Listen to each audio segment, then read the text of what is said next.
My mother locked me in a soundproof closet and poisoned me into silence, then blamed what she did on mental health. I exposed her, got her convicted, and moved on. She just reached out after 5 years. Growing up, my mom had misophonia. For those who don't know, it's where you genuinely just cannot stand any loud sounds. And, in my mom's case, they made her sewers lidle. My first memory is when I was 6 years old, and my mom stuffed a dirty dish towel in my mouth because, in her defense, I was crying my eyes out after a simple fall. If I ever snored too loudly, she would play a very loud sound horn in my room until I woke up. This was to negatively reinforce my bad behavior, so that I would have an easier time not doing it, so I ought to thank her. And on my 9th birthday, she got me a gift. It was a homemade report card, with rows that were completely empty. She called it the quiet points system. Suddenly, everything clicked, because for the weeks leading up to this moment, she had labeled all the food in the kitchen with a sticky note that had a number on it. Bread was 2 points, while all the meat was at least 10 points or higher. You earned points through being quiet, and the times I found it hardest were the ones that earned more. For example, being quiet while I showered was only 3 points, while not snoring was given 8. She could never take points away for no reason, but I would have to spend it on food, meaning I'd always have to do something to earn it. And at the time, I was just a 9-year-old with big brown eyes filled with light and a heart that loved her mommy. So I just shrugged and wrapped my arms around her, not saying a word so as to not trigger her misophonia. Plus, I was used to being quiet anyway, so I didn't think this would change anything. The next morning when I woke up, I followed my usual routine. Slowly drew back the curtains, waited until I arrived at the school bathrooms to get changed out of my pajamas, all whilst having an overly grimaced face, all in the name of keeping the house quiet. And apparently this pleased my mom a lot, because when I got home from school, she handed me the report card she had gotten me for my birthday. In big bold lettering it said 30 points, followed by multiple smiley faces and hearts. And before I could say anything, she opened the fridge and showed me the selection I had to pick from for dinner. I could pretty much afford everything except my favorite ice cream, so I chose my favorite, steak. And we enjoyed it together like any other healthy family. Lol JK. She made the steak extremely overcooked, so I couldn't swallow it without chewing super hard. And as a misophonic person, mouth sounds are deadly to my mother. I tried to chew extremely slowly, producing as much saliva as possible to help break down the meat. After 5 minutes of painfully slow chewing one piece, I couldn't take it anymore. I discreetly spit it out into a tissue, deciding I would eat nothing that day. But she still wasn't happy. "What the F are you doing?" my mom yelled. "A cow died for you today. The least you can do is eat it all. Put it back in your mouth, now." My tiny fingers immediately unraveled the white tissue and shoved it back into my mouth. On the way in, I had my mouth open and my tongue smacked against the roof of my mouth. I immediately went completely still, hoping she wouldn't notice. But I was too late. The room was silent as she banged both her fists against the flowery tablecloth. "You disgraceful beach!" she yelled at the top of her lungs. She grabbed the report card back from me and burned it on the stove. "You think I can't make you suffer the same way you make me suffer? Think again." I was already in a lot of fear, but that's when she grabbed my hands and shoved them towards the stove. "The burning pain you feel is only 20% of how I feel when you make noise. Remember that." Luckily, she never actually put my hand in the fire, and I didn't burst into tears. Heck, it didn't even make me cry. Not because I didn't feel upset, I did. And not because I didn't want to, I absolutely did. But because I didn't want my mom to punish me for making noise while crying. So I quietly tiptoed to bed, and ended up having oxygen for dinner, and breakfast, and lunch, and dinner again. You see, that one moment had made me go into the minus zone on my meal points. So I had nothing to buy my meals with. But my mom was a good person. She wasn't like other abusive parents that keep you healthy enough so as to not raise alarm bells. So, after 3 days of pure starvation, I fainted in school. It was only for 20 seconds, but everyone was really worried, especially since the first thing I said when I woke up was, "I'm sorry I didn't mean to fall so loudly, please don't starve me anymore." Lol. The guidance counselor pulled me into her room and handed me a Hershey's milk chocolate bar, a banana, and a kind bar. I chewed them so quickly I was gagging. When I was done, I looked back up at her and her eyes were filled with tears, while her face went ghost white. She didn't even ask or say anything, just told me they were calling CPS. The guidance counselor's hands shook as she reached for her phone. I watched her dial the numbers, each beep making my stomach twist tighter. She kept glancing at me between pressing buttons, like she was checking I wouldn't disappear. "Yes, this is Mrs. Henderson at Oakwood Elementary. I need to report a case of suspected child abuse and neglect." Her voice cracked on the last word. She gave them our address, my name, my mother's name. Each detail felt like another nail in a coffin I couldn't identify yet. While she talked, I sat completely still. My body had learned that stillness meant safety, that movement created sound, and sound created pain. Even with my stomach finally full, the habit remained. I counted my breath silently, making sure each inhale and exhale made no noise. Mrs. Henderson hung up and turned back to me. "Sweetie, some people are going to come talk to you. They just want to make sure you're safe." She pulled her chair closer, and the scraping sound made me flinch. "Can you tell me more about what's been happening at home?" I opened my mouth, then closed it. The words felt too loud before I even spoke them. But Mrs. Henderson waited, her face patient and kind in a way that made my chest hurt. "My mom has misophonia," I whispered, so quietly she had to lean forward. "Sounds make her want to hurt herself, so I have to be quiet. And the food? Tell me about not being able to eat." I explained the point system, how I earned quiet points for not making sounds, how each food cost points, how I'd gone negative after making a mouth sound while eating. Mrs. Henderson's face got paler with each detail. She made me put the chewed up meat back in my mouth from the tissue, I added, the memory making my stomach turn. Then she held my hands near the stove. She said the burning was only 20% of how sounds made her feel. Mrs. Henderson wrote everything down, her pen moving fast fast across the paper. How long has this been happening? The point system started on my birthday, but the being quiet. I tried to think back. Always. She put a dish towel in my mouth when I was 6 because I cried after falling, and she uses a sound horn when I snore. The door opened and Principal Morrison walked in with 2 people I didn't recognize. A woman with short gray hair and kind eyes, and a younger man with a clipboard. "This is Ms. Rodriguez from Child Protective Services," Principal Morrison said, "and Mr. James, her colleague. They're here to help." Ms. Rodriguez sat down across from me. "Hi there. I know this might be scary, but we're here to make sure you're safe. Can you tell me what happened today?" I repeated the story, each telling making it feel more real and more terrifying. They asked questions about bruises. I didn't have any visible ones. About how often I ate, depending on my points. About whether anyone else knew. No one. "We're going to need to go to your house," Ms. Rodriguez said gently, "to talk to your mom and see your living situation. But first, I think the nurse should check you over. Make sure you're physically okay." The walk to the nurse's office felt endless. Other kids were in class, their muffled voices coming through doorways. Normal kids who could laugh and talk and eat without earning it. Nurse Patricia weighed me first. 72 pounds, she said, frowning. "That's quite underweight for your age and height." She checked my blood pressure, looked in my eyes and throat, listened to my heart. Each test required me to move or breathe in ways that made sound, and I kept apologizing. "Honey, you don't need to apologize for breathing," she said, but I couldn't stop. She documented everything while Ms. Rodriguez watched. The way my ribs showed, the dark circles under my eyes, how I flinched at every sound I made. "When did you last eat before today?" Nurse Patricia asked. 3 days ago. I had steak, but I couldn't chew it quietly enough. She exchanged looks with Ms. Rodriguez. "We need to take her to the hospital for a full evaluation." "No!" The word burst out louder than I'd spoken in months. "My mom will know. She'll know I made noise that I told.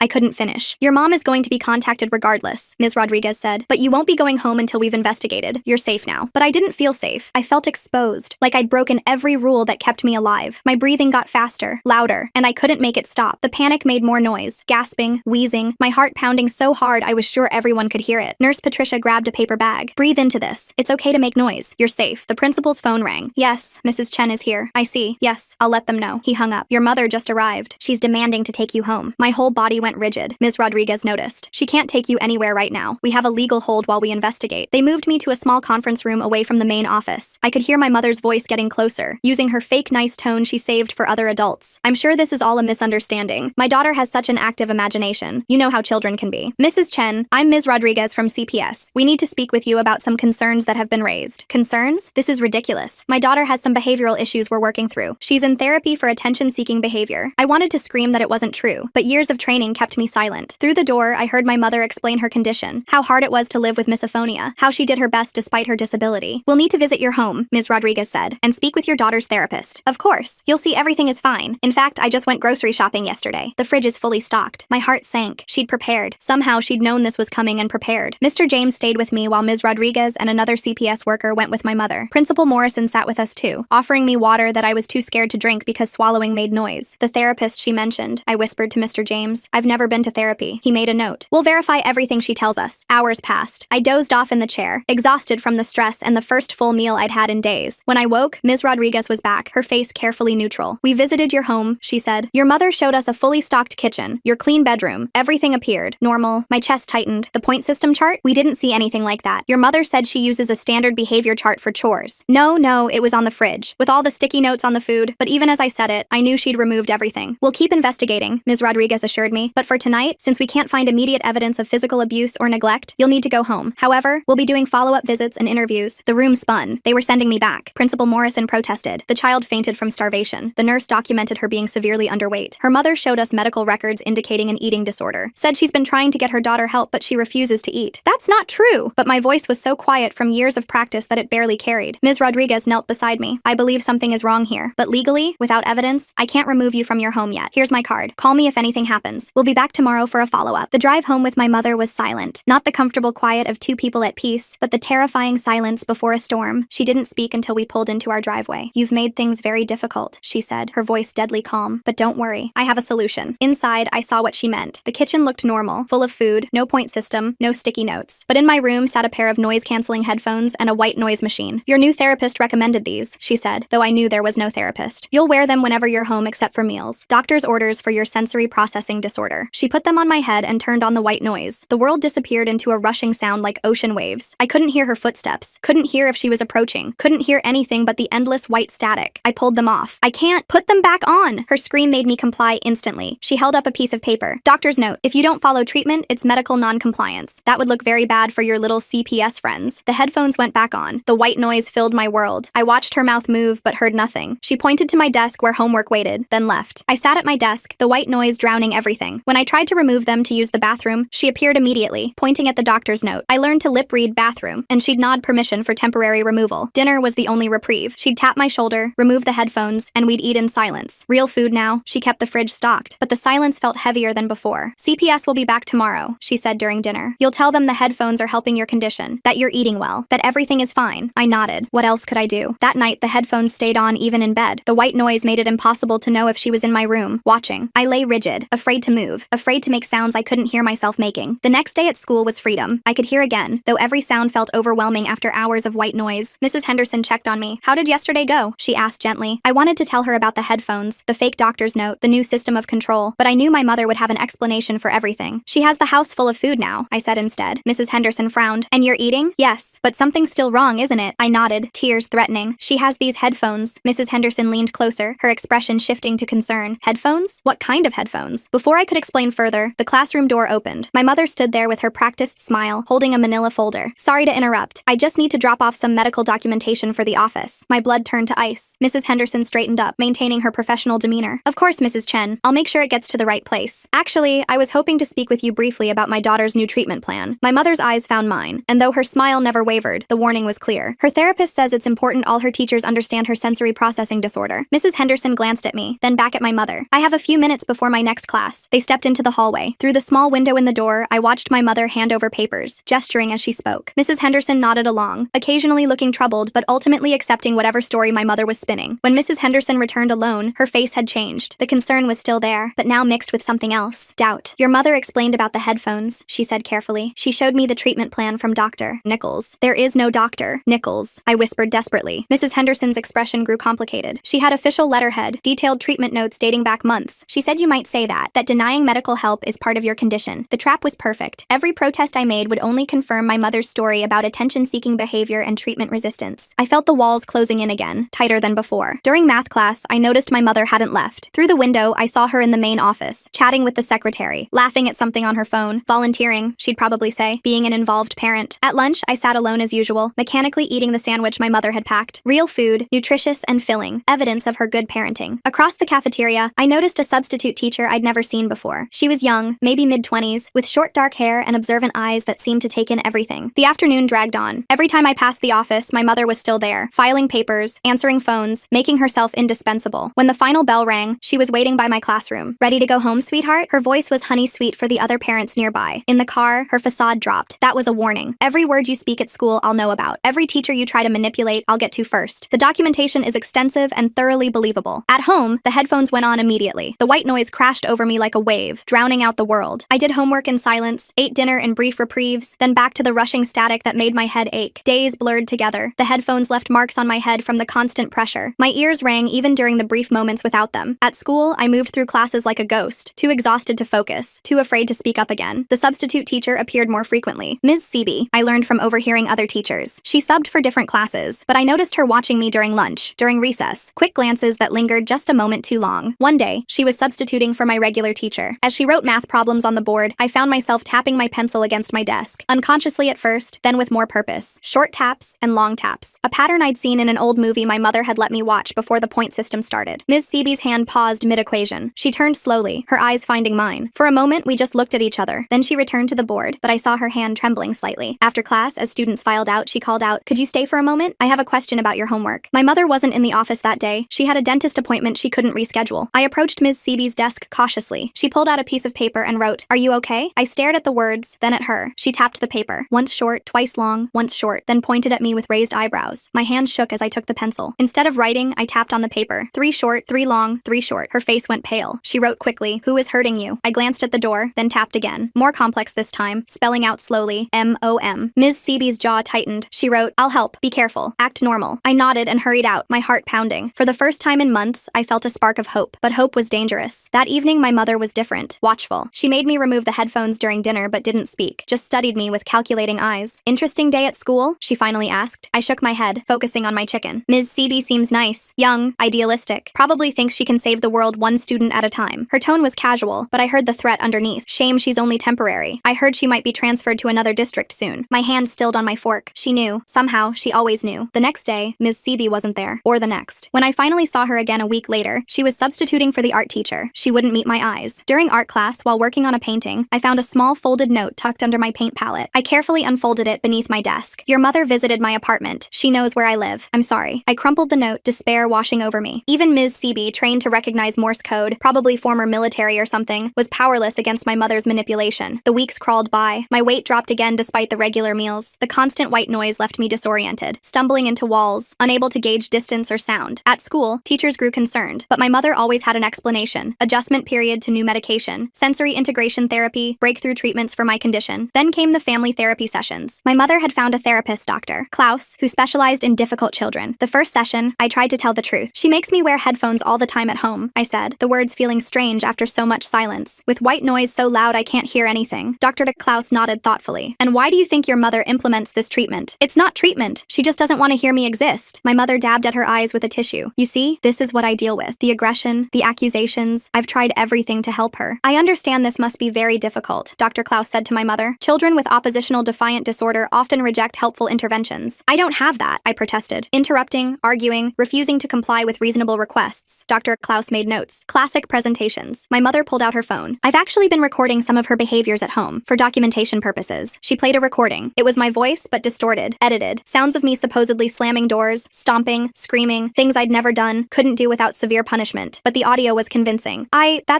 stammered. Denial is also typical, Dr. Klaus said. Mrs. Chen, I think we need to consider more intensive interventions. The sessions became weekly torture. My mother would play her edited recordings, show her fabricated documentation, cry about how hard she tried. Dr. Klaus ate it up, prescribing medications that made me foggy, recommending stricter behavioral controls, validating every twisted narrative my mother spun. I stopped protesting. What was the point? Every word I said was twisted. Every truth I told became evidence of my condition. At school, I grew more isolated. The other kids whispered about the weird girl who wore headphones at home, who had to see a special doctor, who made up stories about her mom. Even teachers kept their distance, warned by my mother about my manipulative tendencies. One day, in desperation, I started leaving tiny notes in hidden places, under desks, behind books, in bathroom stalls, simple messages, help me. My mom is lying. Please believe me. For a week, nothing happened. Then I saw my mother in the library volunteering again. She was thorough, cleaning every surface, checking every book. My heart sank as I watched her pocket something small and white. That evening, she presented a folder to Dr. Klaus during our session. I found these at school. She's been leaving them everywhere, trying to get attention. Dr. Klaus examined the notes with a grave expression. This escalation is concerning. Have you considered inpatient treatment? No. The word tore from my throat. Please, I'll stop. I'll be good. I'll be quiet. My mother's eyes glinted with satisfaction. See how she bargains? Classic manipulation. I think we should increase her medication, Dr. Klaus said, and perhaps implement a more structured behavioral plan at home. The new pills made everything worse. The world felt wrapped in cotton, my thoughts slow and sticky. Combined with the constant white noise, I existed in a bubble of sensory deprivation. Days blended together in a haze of muffled sound and foggy consciousness. My mother added cameras to my room, for my safety, she told Dr. Klaus. Now she watched everything. When I slept, when I changed, when I did homework. The headphones stayed on even in the bathroom now, except for the brief moments needed for basic hygiene. I learned she'd been documenting everything for years. During one therapy session, she produced journals dating back to when I was 4. Detailed accounts of my supposed noise-making, my deliberate attempts to trigger her misophonia, my malicious behavior. All fiction, but meticulously crafted. You can see the pattern, she told Dr. Klaus, flipping through pages of lies. The escalation over time. I've tried so hard to be patient, to understand, but she seems determined to hurt me. I wanted to scream that none of it was real, but the medication made it hard to form words. My protest came out slurred, confused, which only reinforced her narrative of a disturbed child. School became my only escape from the headphones, but even that was tainted. My mother volunteered 3 days a week now, always watching, always nearby. Teachers praised her dedication. Other parents admired her strength in dealing with such a difficult child. The substitute teacher, Ms. Sebi, still appeared occasionally. She'd learned to avoid me, but sometimes I caught her watching with haunted eyes. Whatever my mother had done to scare her, it had worked. One morning, I woke up dizzy. The room spun when I sat up, and I had to grip the bed frame to keep from falling. The medication doses had increased again, and I suspected my mother was adding extra to my food. At breakfast, I struggled to lift my spoon. My mother watched with false concern. You seem tired, sweetheart. Maybe you should stay home today. No, I managed. School meant no headphones. School meant a break from the white noise that was slowly driving me insane. If you insist, she said, but I saw her make a note in her journal. At school, I could barely stay awake. During PE, while attempting to run laps, my legs gave out. I collapsed on the track, the world tilting sideways. I woke in the nurse's office again. Nurse Patricia was taking my blood pressure. Her face creased with worry. Your blood pressure is very low, she said, and your pulse is irregular. What medications are you taking? I tried to remember the names, but my thoughts were too fuzzy. Pills, I mumbled. For my condition, she frowned. I need to see a medication list. This could be an interaction issue. My mother arrived within minutes, as if she'd been waiting for the call. She handed over a typed list to Nurse Patricia, explaining each medication, the dosages, the prescribing doctor. These doses seem very high for a child her age, Nurse Patricia said carefully. Dr. Klaus is a specialist, my mother replied smoothly. He knows what he's doing. Perhaps you'd like to call him? She produced Dr. Klaus's business card. Nurse Patricia did call, and I listened to her side of the conversation, growing more subdued as Dr. Klaus no doubt explained my severe behavioral disorders and the necessity of aggressive treatment. When she hung up, Nurse Patricia looked defeated. He says the medications are appropriate for her condition, but I'm going to document this incident thoroughly. My mother's smile was razor sharp. Of course, documentation is so important. As she drove me home, my mother was silent until we reached a red light. Then she turned to look at me. You're getting sloppy, she said quietly. Making scenes, drawing attention. That needs to stop. The medicine makes me sick, I whispered. The medicine keeps you manageable, she corrected. Would you prefer the alternative? I didn't ask what the alternative was. I already knew. The soundproof closet she'd built in the basement, discovered during one of my foggy explorations while she was at the store. A small, dark space with padding on the walls, a lock on the outside. That night, she showed me a new journal entry she was writing. Daughter exhibited substance-seeking behavior today. Attempted to convince school nurse to change her medications. When confronted, became agitated and accusatory, concerning escalation in manipulative behaviors. Everything was backwards. Every cry for help became evidence against me. Every symptom of her abuse became proof of my illness. The next morning, I could barely get out of bed. My mother had to practically carry me to the car. At school, I slumped at my desk, the world swimming in and out of focus. Mrs. Henderson noticed immediately. She knelt beside my desk during independent reading time. Are you feeling all right? I wanted to tell her everything. The medications, the edited recordings, the soundproof closet waiting in the basement. But the words wouldn't come. My tongue felt too heavy. My thoughts too scattered. Medicine, I managed to whisper. She glanced toward the door where my mother was undoubtedly lurking somewhere in the building. I'm going to talk to the principal, she said quietly. This isn't right. But by lunch, I saw Mrs. Henderson in the principal's office with my mother. Through the window, I watched my mother pull out her phone, show something on the screen. Mrs. Henderson's face went pale. She nodded slowly, then left the office without looking back. My mother caught my eye through the window and smiled. That afternoon, Mrs. Henderson avoided me. When I tried to approach her desk after class, she busied herself with papers. You should get to your next class, she said without looking up. Another ally lost. Another adult who'd tried to help, silenced by whatever my mother had shown her. I wondered what it was this time. Edited videos of me being violent, fabricated threats I'd supposedly made. The possibilities were endless when you controlled the narrative. The days blurred worse after that. My mother increased the medications again, claiming I was showing increased agitation at school. The white noise from the headphones mixed with the fog in my brain until I wasn't sure what was real anymore. Sometimes I thought I heard her voice through the static, whispering things I couldn't quite make out. Sometimes I woke up in different clothes than I'd gone to bed in, with no memory of changing. The cameras in my room recorded everything, but I never saw the footage, just knew it existed. Another weapon in her arsenal. During a particularly bad week, when I could barely walk straight, the fire alarm went off at school. The sudden loud noise sent panic through my medication-dulled system. I tried to stand, to follow the evacuation procedure, but my legs wouldn't cooperate. I made it 3 steps before crashing to the floor. This time, I didn't get up. I woke in the hospital. The beeping of machines and the absence of white noise was so jarring I started crying. A doctor I didn't recognize was examining me, her face serious. Can you tell me what medications you're taking? She asked gently. I tried to remember, but my mother appeared in the doorway before I could speak. Oh, thank goodness, she cried, rushing to my bedside. I was so worried. She hasn't been taking her medications properly, hiding them, spitting them out. Dr. Klaus warned this might happen. The doctor frowned. The blood tests show extremely high levels of sedatives in her system, far above therapeutic doses. She must have taken extra, my mother said quickly. She's been hoarding them. I found a stash in her room just yesterday. I was about to call Dr. Klaus about it. I need to speak with the patient alone, the doctor said firmly. My mother's grip on my hand tightened painfully. Of course, but you should know she's been diagnosed with severe oppositional defiant disorder and a tendency toward manipulation. Dr. Klaus can provide full documentation. After she left, the doctor pulled her chair closer. I'm Dr. Sarah. I want to help you. Can you tell me what's really happening? I wanted to trust her. Her eyes seemed kind, her concern genuine, but I'd trusted before, and it always ended the same way. My mom gives me the medicine, I whispered, more than the bottles say. Dr. Sarah made notes. Has anyone else noticed this? Everyone notices. No one does anything. The words came out bitter, hopeless. She has documentation for everything. Recordings, videos, journals going back years. What kind of recordings? I tried to explain the edited audio, the fabricated evidence, but I could see the doubt creeping into her eyes. It sounded crazy, even to me. A mother meticulously crafting years of false documentation to abuse her child while appearing to be the perfect parent? Who would believe that? Dr. Sarah ordered more tests, spoke to Dr. Klaus on the phone, reviewed my mother's documentation. With each conversation, her initial concern faded into professional distance. By the time I was discharged 2 days later, the narrative was set. I'd been hoarding medication and took too much in a cry for attention. My mother was praised for her vigilance in finding my stash and seeking help. The ride home was silent except for the white noise pumping through my headphones. My mother had brought them to the hospital, explaining to the staff that they helped with my sensory issues. At home, she led me straight to the basement. The soundproof closet was smaller than I'd remembered, maybe 4 feet by 4 feet, with thick padding on every surface. No light switch inside, just darkness once the door closed. Dr. Klaus agrees you need more intensive intervention, she said calmly. This is a safe space for you to work through your behaviors without hurting yourself or others. Please, I begged, but she was already guiding me inside. 2 hours to start, she said. We'll work up from there. The padding blocks all sound, so you can make all the noise you want. Therapeutic, really. The door closed. The lock clicked. Darkness swallowed me whole. In the absolute silence and darkness, time lost meaning. Was it minutes or hours? My medication-foggy brain couldn't track it. I tried counting seconds, but kept losing track. Starting over, losing track again. When the door finally opened, the light was blinding. My mother helped me out, her touch gentle, her voice concerned. How do you feel? Did it help? I couldn't speak. My throat was raw from screaming I couldn't even hear. She marked something in her journal. We'll try again tomorrow. Dr. Klaus says consistency is key. The pattern established itself quickly. School, where I struggled to stay conscious through classes. Home, where the headphones went on immediately. Dinner, medication hidden in my food. Then the closet for therapeutic isolation. I tried leaving notes at school again, but my handwriting had deteriorated from the medication. The words came out shaky, illegible. When a teacher found one, they brought it straight to my mother during her volunteer shift. See what I mean? She told them sadly. The writing exercises Dr. Klaus recommended aren't helping. If anything, she's regressing. Ms. Seeby appeared less and less. When I did see her, she looked hollow, frightened. Whatever my mother had done to her went beyond simple threats. I wanted to ask, but we were never alone, and I could barely form coherent sentences anyway. One day, during a brief moment of clarity between medications, I realized my mother had been preparing for this my whole life. Every documented incident, every piece of evidence, every professional she'd fooled. It was all intentional. She'd built an impenetrable fortress of lies with me trapped inside. The school held a meeting about my deteriorating condition. I sat there, swaying slightly from the medication, while adults discussed my fate. My mother presented her evidence, the journals, the recordings, the notes I'd left, the medication hoarding, the hospital incident. We're considering residential treatment, she told them, tears in her eyes. Dr. Klaus knows an excellent facility that specializes in cases like hers. Principal Morrison looked troubled. This seems like quite an escalation. Perhaps we should get a second opinion? My mother's face hardened for just a moment before the tears returned. Of course, if you think that's best. Though I worry about the delay. She's getting worse every day. Mrs. Henderson spoke up quietly. I've noticed she seems heavily medicated. Perhaps that's contributing to— Are you a medical professional? My mother interrupted. Because Dr. Klaus is. As was Dr. Sarah at the hospital. As is her pediatrician who signs off on all her prescriptions. I'm doing everything I can to help my daughter. And frankly, these accusations are hurtful. The meeting ended with apologies to my mother and promises of support. Another victory for her. Another defeat for me. That night, the closet time extended to 4 hours. In the darkness, I felt my sanity slipping away. The combination of sensory deprivation, medication, and isolation was breaking me down exactly as she'd planned. When I emerged, I could barely stand. She had to help me up the stairs, her grip firm, but not gentle anymore. You're almost there, she whispered, almost ready for the next phase. I didn't ask what the next phase was. In my medication-addled mind, I already knew. She was going to make me disappear, just like the child she'd had before me, the one who'd moved away to live with relatives, the one no one could contact. The thought should have terrified me. Instead, I felt only exhausted acceptance. She'd won. She'd always been going to win. But then, during library time at school, something unexpected happened. I was slumped at a table, pretending to read while fighting to keep my eyes open, when someone sat down across from me. It was Ms. Seeby. She looked different, thinner, with dark circles under her eyes that matched mine. She didn't speak, just slid a book across the table. Inside the cover was a single line written in pencil. She did this to another child. I found proof. My heart, sluggish from medication, tried to race. I looked up at her, hope and fear warring in my chest. She glanced around, then wrote more. The guidance counselor is building a case. Real evidence. Hold on. Before I could respond, she was gone, leaving the book behind. I tucked it into my backpack, the first spark of hope I'd felt in months. That evening, my mother seemed agitated. She kept checking her phone, pacing the kitchen while I ate dinner in silence. There's been some staff turnover at your school, she said finally. Nothing for you to worry about. But I could see the calculation in her eyes, the wheels turning as she adjusted her plans. Something had shifted, and she knew it. The medications that night tasted different, stronger. I fought to stay conscious, knowing that falling asleep might mean never waking up, or waking up somewhere far from here, where no one would ever find me. As darkness crept in despite my efforts, I heard her on the phone with Dr. Klaus. Yes, I think it's time. The residential facility you mentioned, how soon could they take her? The last thing I remembered was her standing in my doorway, silhouetted against the hall light. Soon, sweetheart, she said softly. Very soon, this will all be over. I woke to my mother shaking me roughly. The room was still dark, but I could make out her silhouette against the hallway light. My head felt like it was stuffed with wet cotton from whatever she'd put in my dinner. Get up, we're leaving. Her voice was clipped, urgent. I tried to sit up, but my limbs felt disconnected from my body. She yanked me upright, shoving clothes into my arms. The headphones were already on my head, the white noise drowning out whatever else she was saying. She dragged me to the car, practically throwing me into the back seat. Through the medication haze, I noticed suitcases in the trunk. We were really leaving. The residential facility Dr. Klaus mentioned, or somewhere worse. The car started moving. I pressed my face against the cold window, watching our house disappear. My mother kept checking the rearview mirror, her knuckles white on the steering wheel. At a red light, she turned to look at me. Her lips moved, but I couldn't hear through the white noise. She reached back and ripped the headphones off. Listen carefully. When we get there, you say nothing. You're sick. You need help. That's all anyone needs to know. Where are we going? My voice came out slurred. Somewhere they understand difficult children. She shoved the headphones back on. The drive felt endless. I dozed fitfully, waking each time we stopped. Gas stations, rest stops, all blurring together. My mother never let me out of the car, just handed me water and crackers that tasted like chalk. Dawn was breaking when we finally stopped. Through bleary eyes, I saw a large huge building surrounded by high walls. It looked more like a prison than a treatment center. My mother pulled me from the car, her grip bruising on my arm. At the entrance, a woman in scrubs was waiting. "Mrs. Chen, we've been expecting you." Dr. Klaus called ahead. They spoke over my head while I swayed on unsteady feet. Papers were signed. Money changed hands. The woman in scrubs took my other arm. "We'll take good care of her," she assured my mother. My mother knelt in front of me, her face a mask of false concern. "Be good. Do what they tell you. This is for your own good." Then she was walking away, getting in the car, driving off without looking back. The woman in scrubs led me inside. The doors locked behind us with a heavy click. She removed my headphones, and the sudden absence of white noise made me dizzy. "Welcome to Peaceful Meadows. I'm Nurse Ratched. Let's get you settled." She led me through sterile hallways that smelled like disinfectant and despair. Other children passed us, all with the same vacant expressions, the same shuffling walk. This wasn't a treatment center. It was a warehouse for unwanted kids. My room was small, white, empty, except for a bed bolted to the floor. No windows. A camera in the corner, its red light blinking steadily. "Medication time is at 8, noon, 4, and 8, Nurse Ratched said. "Meals in the cafeteria, no talking during quiet hours. Break the rules and you'll spend time in the reflection room." She left, locking the door behind her. I collapsed on the thin mattress, finally allowing myself to process what had happened. My mother had won. She'd successfully disappeared me just like the other child Ms. Seeby mentioned. But Ms. Seeby had found proof. Mrs. Henderson was building a case. They knew something was wrong. They had to be looking for me. Days passed in a medicated blur. The pills here were different, but just as numbing. I shuffled to meals, sat through group therapy, where we weren't allowed to actually speak, stared at white walls during reflection time. I tried to keep track of time, but the days blended together. No windows, no clocks, no way to know if it had been a week or a month. The other kids didn't talk about how long they'd been here. Some looked like they'd forgotten there was an outside world at all. Then one day during lunch, something changed. Nurse Ratched was called away urgently. The other staff members huddled by the door, whispering frantically. Through the cafeteria windows, I saw police cars in the parking lot. My heart began to race. They'd found me. Someone had finally believed the truth and come looking. But the police cars left without entering the building. The staff returned to their posts, watching us more carefully than before. Whatever had happened, it wasn't about me. That night, unable to sleep, I heard voices in the hallway. Nurse Ratched and someone else, arguing in hushed tones. They're asking questions about the Chen girl. Someone filed a missing person report. Her mother has all the paperwork. Legal commitment, signed by a licensed psychiatrist. Still, if they come back with a warrant, they won't. Dr. Klaus assured us everything is in order. My spark of hope flickered and died. Even here, my mother's web of lies protected her. More days passed. The medications made it hard to think, hard to plan. I stopped trying to count the days, stopped hoping someone would come. This was my life now. Then during morning medications, I noticed something different. The nurse handing out pills wasn't one I recognized. She was younger, with kind eyes that actually looked at us instead of through us. When she reached me, she paused. Her hand shook slightly as she held out the paper cup of pills. As I took it, I felt something else pressed into my palm, a folded piece of paper. I quickly palmed it, pretending to swallow the pills while tucking the paper into my sleeve. The new nurse moved on without comment. Back in my room, I unfolded the paper with trembling hands. The writing was familiar. Ms. Seeby's careful script. "We know where you are. Hold on. Soon." I ate the paper, not trusting anywhere to hide it. For the first time in weeks, I felt something other than numb acceptance. They hadn't given up. They were still fighting for me. The next few days, I watched everything more carefully. The new nurse appeared regularly, always during medication times. She never spoke to me directly, never gave any sign she was anything other than a new employee. But I noticed things. How she actually checked that other kids swallowed their pills, but never checked mine. How she sometimes stood where she could block the camera's view of me. How her shifts seemed to coincide with when the regular staff was thinnest. 3 days after the note, chaos erupted. I woke to sirens, lots of them. Through my door, I could hear running footsteps, shouting voices. Someone was pounding on the main entrance, demanding to be let in. My door flew open. The new nurse stood there, breathing hard. "We have to go, now." She grabbed my hand and pulled me into the hallway. It was pandemonium. Staff members were running in all directions. Some were shoving papers into shredders. Others were trying to corral confused kids back into their rooms. The nurse led me through a side door I'd never seen opened. We emerged into a loading dock where an unmarked van was waiting. Mrs. Henderson was behind the wheel, her face grim but determined. "Get in," she urged. As we pulled away, I saw police officers streaming into the building. Some were leading staff members out in handcuffs. Others were helping dazed children into ambulances. "Ms. Seeby found records," Mrs. Henderson explained as she drove. "Your mother had done this before. A child named Marcus, 5 years ago. He supposedly went to live with relatives, but Ms. Seeby tracked him down. He'd been in that place for 3 years before aging out of the system." My hands wouldn't stop shaking. "My mom? Arrested this morning. The police found the soundproof closet, the doctored recordings, everything. Dr. Klaus, too. Turns out he'd been taking bribes to commit children whose parents wanted them gone. The drive back felt surreal. Real sunlight, real air, freedom I'd thought I'd never have again. At the hospital, doctors ran tests, documenting the over-medication, the malnutrition, the psychological trauma. Ms. Rodriguez was there, tears in her eyes as she apologized for not seeing through my mother's lies sooner. "The system failed you," she said, "but we're going to make it right." Ms. Seeby came by, looking exhausted but relieved. She explained how she'd started investigating after my mother threatened her, how she'd found a pattern of complaints that were always dismissed, children who disappeared into the system. "Your Morse code saved your life," she told me. It made me dig deeper. The next weeks were a blur of police interviews, court hearings, medical appointments. My mother was charged with child endangerment, false imprisonment, and conspiracy. Dr. Klaus faced even more charges. charges. Apparently, I wasn't his only victim. During the trial, the full extent of my mother's planning came out. The years of fabricated documentation, the careful manipulation of every adult who tried to help, the calculated destruction of my credibility. Even the prosecutors seemed stunned by the thoroughness of her deception. She was convicted on all charges, 25 years in prison. Dr. Klaus got 30. The facility was shut down, its operators arrested, the children relocated to real treatment centers or foster homes. I was placed with my aunt, my mother's sister, who'd been searching for me since I disappeared. She was nothing like my mother. Warm, loud, encouraging me to make noise, to take up space, to exist without fear. The recovery wasn't easy. Years of conditioning don't disappear overnight. I still flinched at sudden sounds, still caught myself walking too quietly, still sometimes reached for headphones that weren't there. But slowly, with therapy, real therapy, and patience, I began to heal. I learned to speak above a whisper. I joined the school choir, surrounded myself with music and laughter and all the sounds my mother had forbidden. Mrs. Henderson visited regularly, bringing cookies and homework and normalcy. Ms. Seeby helped me with Morse code, turning my trauma into a skill I could be proud of. Even Ms. Rodriguez checked in, determined to prevent other children from falling through the cracks. The day I testified at my mother's sentencing, I spoke clearly and loudly. I told the court about the point system, the starvation, the soundproof closet. I looked her in the eye as I described years of torture disguised as parenting. She tried to speak, to spin one more lie, but the judge cut her off. I've heard enough. The evidence is overwhelming. The defendant will serve the maximum sentence. As they led her away, she turned to look at me one last time. I didn't flinch, didn't go silent. I stood tall and watched her disappear into the system she'd tried to trap me in. That night, my aunt made my favorite dinner, steak, cooked medium rare, tender enough to chew without effort. We ate together, talking and laughing, filling the house with all the sounds of a real family. I started 10th grade at a new school where nobody knew my story, made friends who didn't understand why I got so happy about simple things like humming in the hallway or tapping my pencil during tests. The nightmares faded, the flinching stopped. I learned to trust adults again, to ask for help without fear of punishment, to exist loudly and proudly in a world that no longer demanded my silence. On the anniversary of my rescue, I got a letter from Marcus, the boy who'd come before me. He thanked me for being brave enough to signal for help, for breaking the cycle. He was in college now, studying social work, determined to help kids like us. I wrote back, telling him about my new life, how I'd joined drama club, debate team, anything that required me to use my voice, how I was thinking about becoming a teacher myself, someone who would notice when children went too quiet. My aunt framed the court documents declaring my mother's loss of parental rights, not out of spite, but as proof that justice was possible, that truth could overcome even the most elaborate lies. I kept the Morse code book Ms. Seeby had given me, but now I used it for fun, teaching friends secret codes, tapping out jokes during boring assemblies. What had once been a desperate cry for help became just another way to communicate. The investigation revealed my mother had never actually had misophonia. It was all an elaborate excuse for control, a way to justify the torture. The real condition was hers, a pathological need to dominate, to silence, to erase. But she'd failed. I was still here, still breathing, still speaking, still making all the noise I wanted. On my 18th birthday, I stood in my aunt's kitchen, surrounded by friends and chosen family. As they sang happy birthday, loudly, joyfully, beautifully off-key, I closed my eyes and let the sound wash over me. I was free.